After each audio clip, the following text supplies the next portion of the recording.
Hey, thanks for being a part of the conversation. Let's do some pod crashing.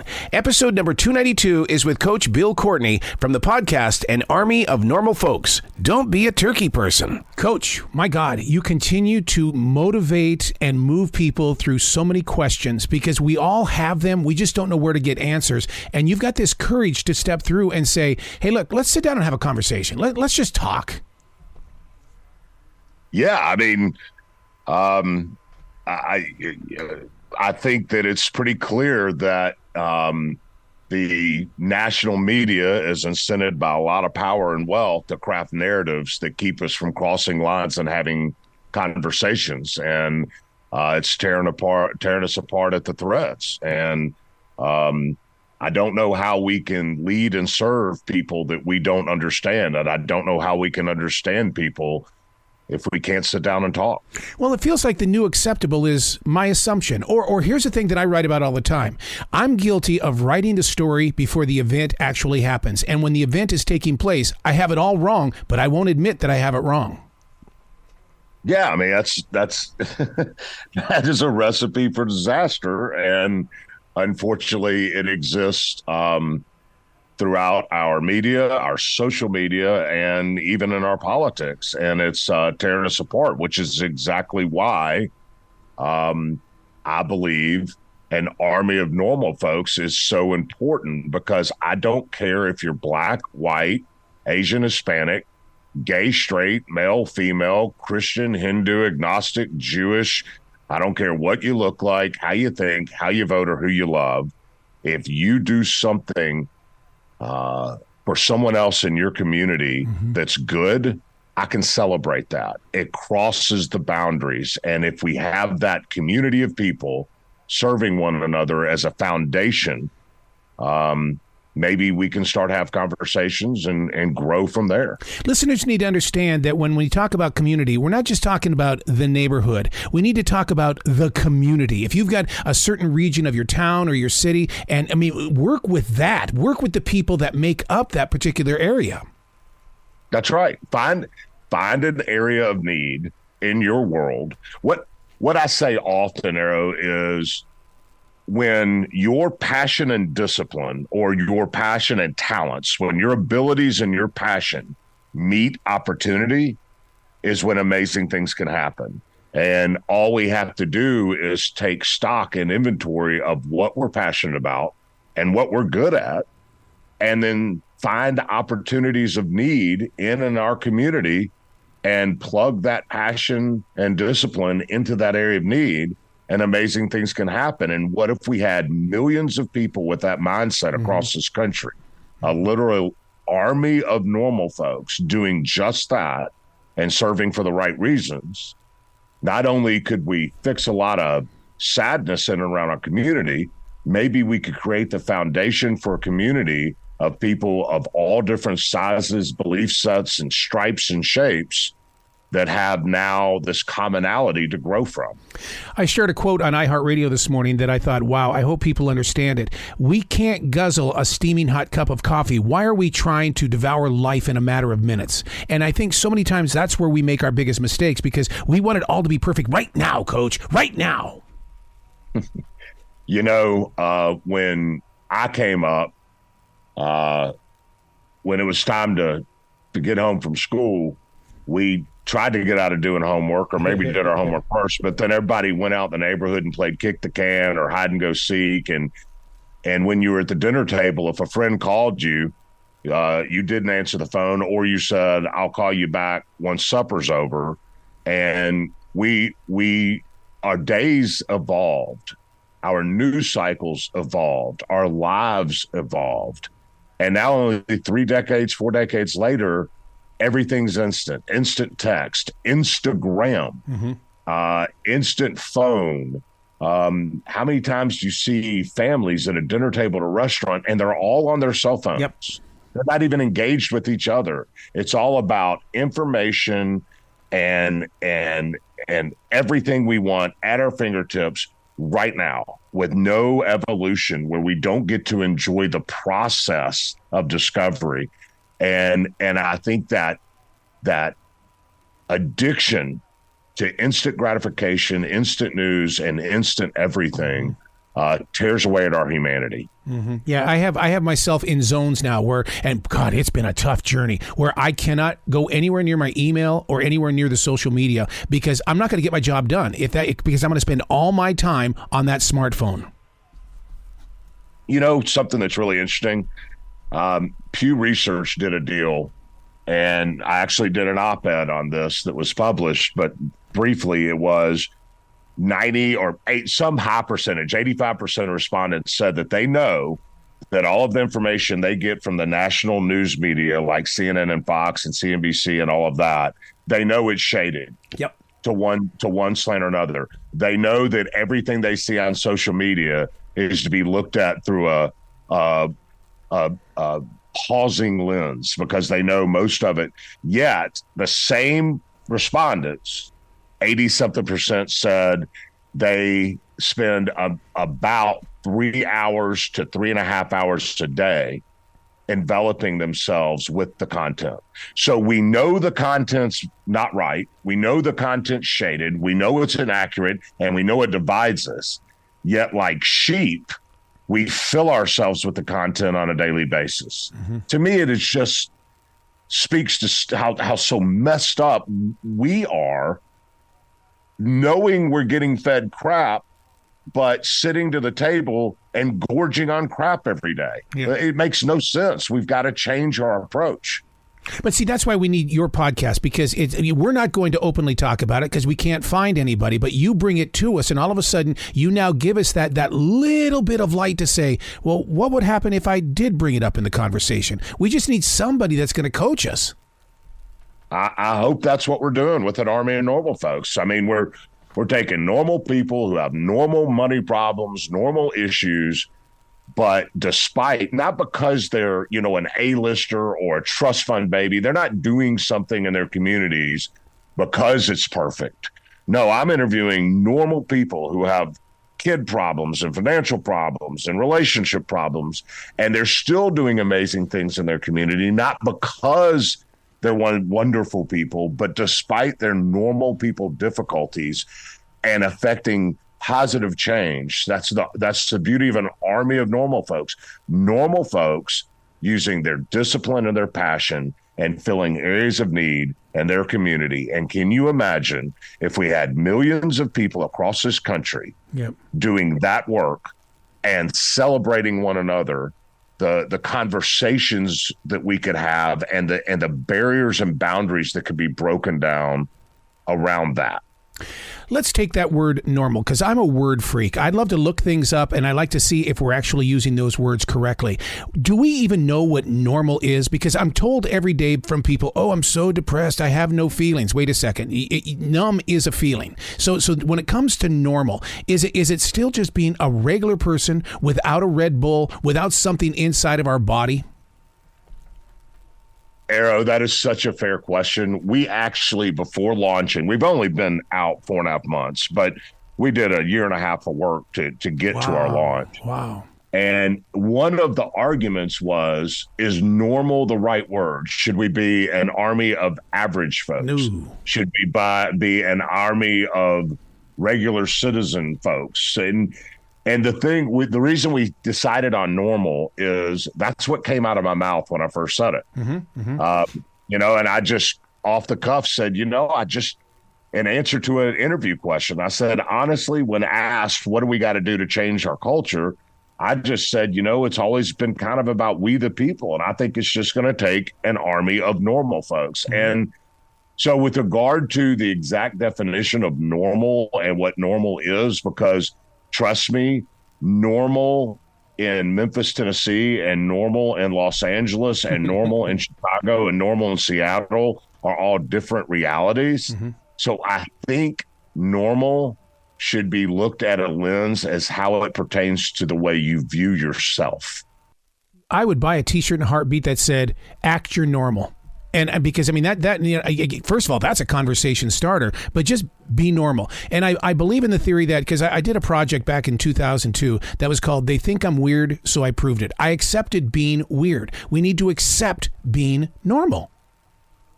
Yeah, and there's groups of people that one group would say they're weird, and all the weird group think they're normal. So I think normal really is as it pertains to yourself. I think the point about an average of normal folks and the word normal, what an army of normal folks, what normal means is that you don't look in the mirror and you think of yourself somebody special because you're doing something good for somebody. Yeah.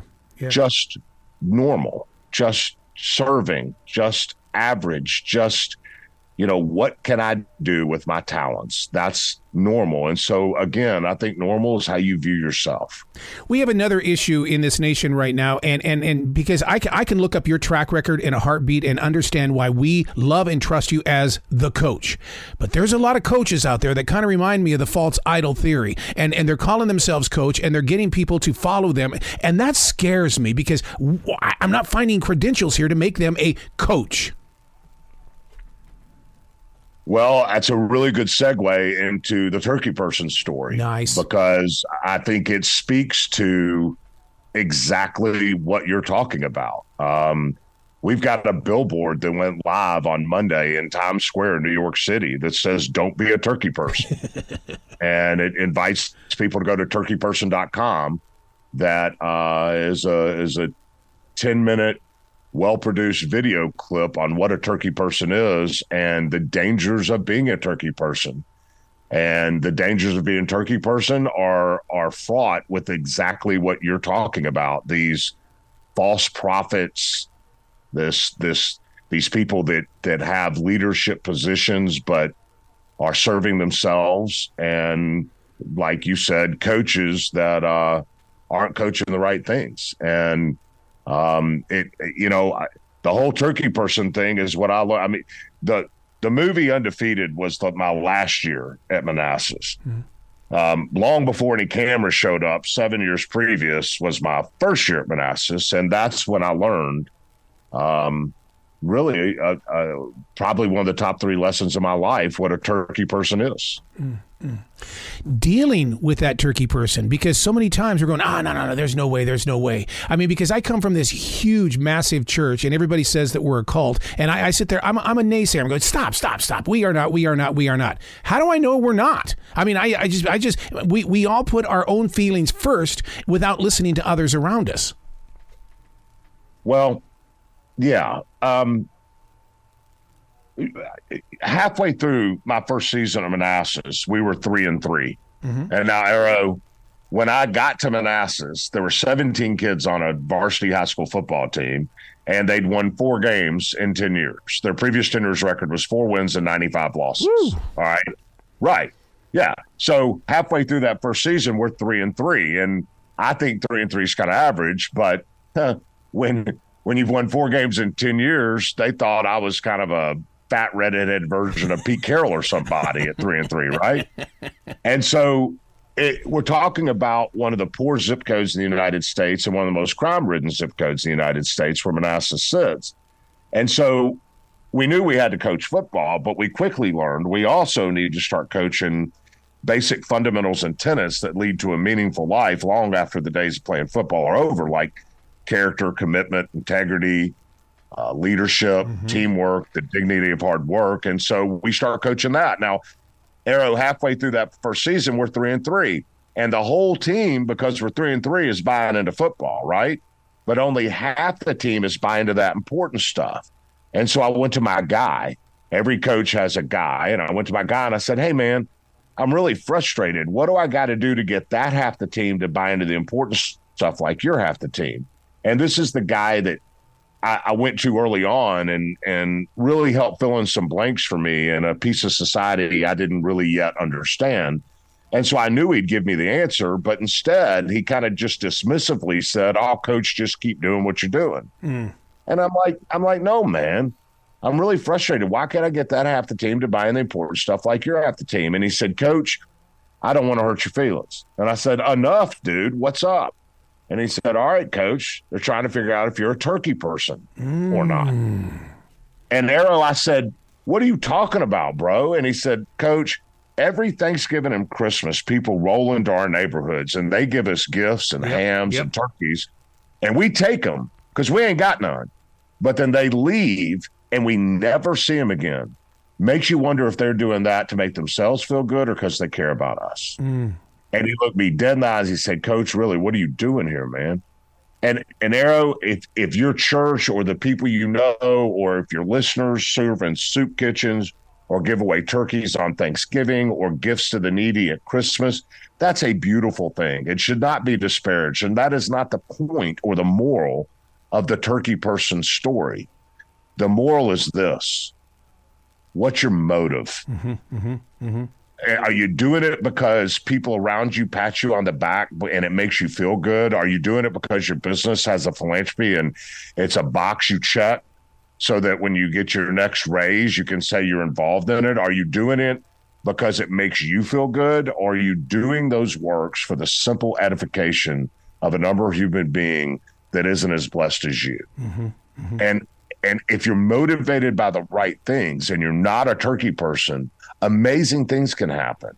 But if you're motivated by your own self-interest, even though you're doing a good deed, if the motive isn't right, you're never going to win the people you seek to lead. You're going to think I'm weird or I'm a very mean person because when I do share those gifts during the holiday season, they have to give me a guarantee that we're going to spend the next 52 weeks. It can be once a week. It can be once every other week. But we have to get together, have a conversation, use what it is that they're receiving, and really kind of get involved in building up their mind, body, and soul. I put that they have to agree with me to be with me for a year. I don't think that's bad at all, because the other part of the turkey person story is motive and consistency. And all you're doing is trying to remain consistent in the lives of those you seek to serve, and you're motivated by them growing themselves. And I think that's a beautiful thing. That's exactly what we need. All right, Arrow, if we had millions of people across our country doing that, literally an army of normal folks, serving, being committed, being motivated by the right things, and engaging in community.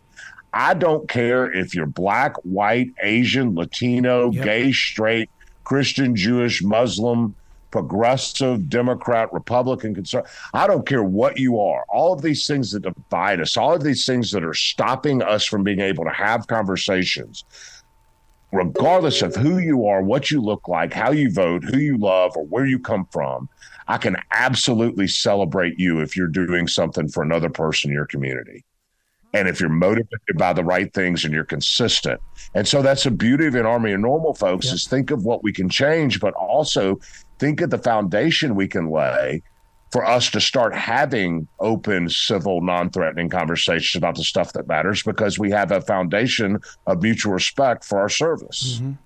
How long does a new idea have to ferment inside of you before you start putting it through the test? Because I'm a defragger. I have to ask the questions and question the answers and see if it really is a tool that I can use in the everyday world. I've got a business I started in 2001 with $17,000, and we'll do almost 80 million in sales this year. I've got 150 employees. I've got office in Shanghai, office in Ho Chi Minh City, and a 50-acre manufacturing facility here in Memphis. You learn quickly that practice does not make perfect. Perfect practice makes perfect. That's right. And you have to plan. You have to. A buddy of mine used to say, even if your business is in great shape, every 2 years you need to create a catastrophe.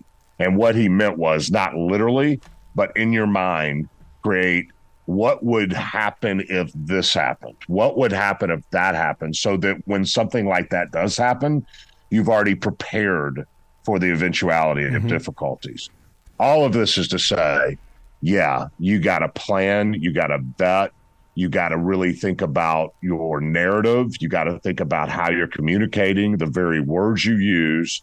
You've got to work very, very hard on your messaging so that it really does articulate exactly what you want to articulate, and does attempt to achieve the goals that you really have for you, your organization, and the people inside your organization, whether it's a business your family, or a philanthropic effort.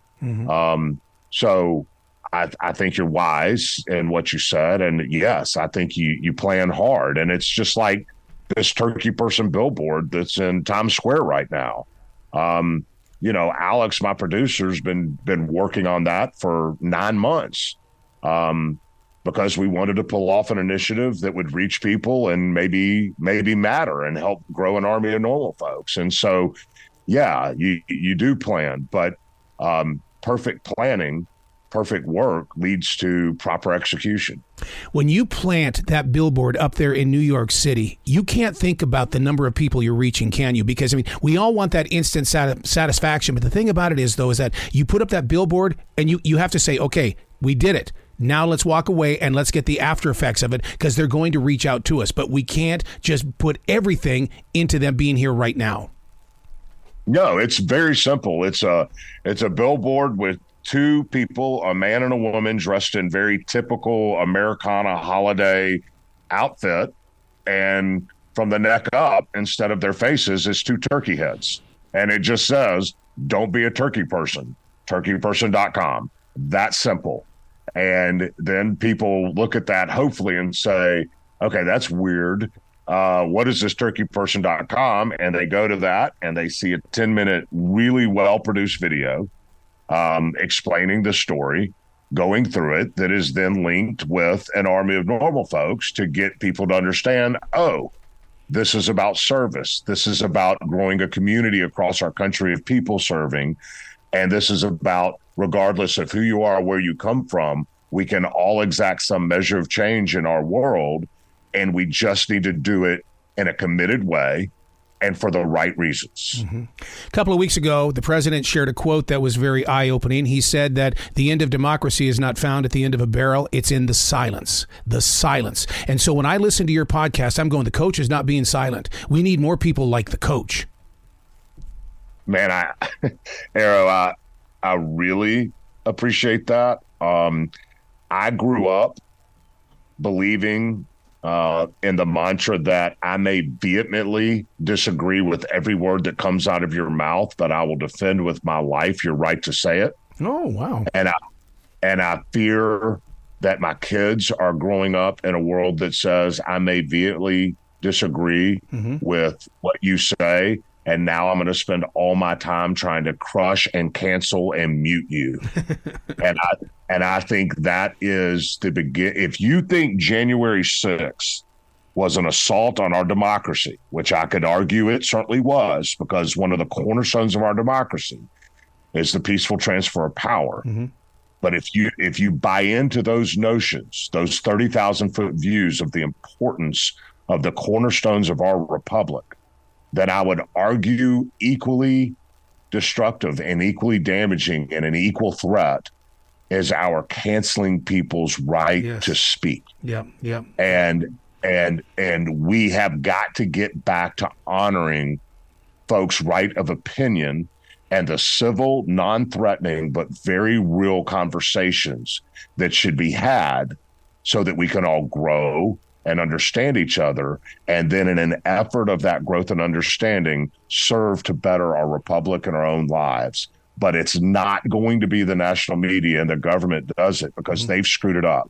It's going to be an army of normal folks who are not turkey people, motivated by the right things that can change this ill that's invoking our people. Wow, I love where your heart is. You got to come back to this show anytime in the future, Coach. The door is always going to be open.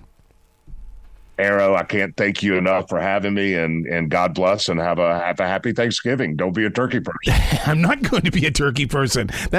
My God, that's why I keep journals, so I don't become a grumpy old man or a turkey person. I don't want to be either one of those guys. I love it. You be brilliant, okay? Thanks, bro.